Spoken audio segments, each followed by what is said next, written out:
So రాష్ట్ర ప్రజలు రాధాకృష్ణ గారి మాటలకి తిరగబడాల్సింది ఆంధ్రాలో, ఉద్యమం చేయాల్సింది మహిళలతో, కలవాల్సింది హోంశాఖ మంత్రితో, మహిళా కమిషన్ చైర్పర్సన్ తో.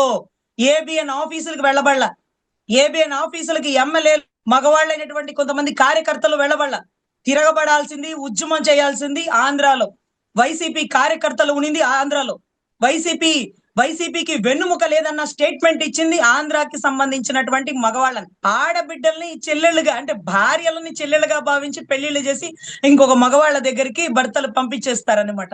ఇంత స్టేట్మెంట్ ఇచ్చిన మహిళా కమిషన్ చైర్పర్సన్ గారు మరి ఏం చేస్తున్నారో, ఇంకా ఆవిడకి ఫోన్ కాల్ రాలేదేమో, పైన సీఎం గారి నుంచో డిప్యూటీ సీఎం గారి నుంచో ఏం చేయాలనో.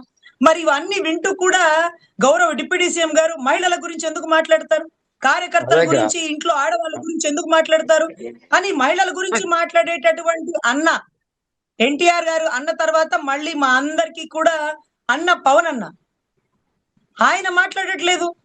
బహుశా ఎప్పుడు మాట్లాడారు?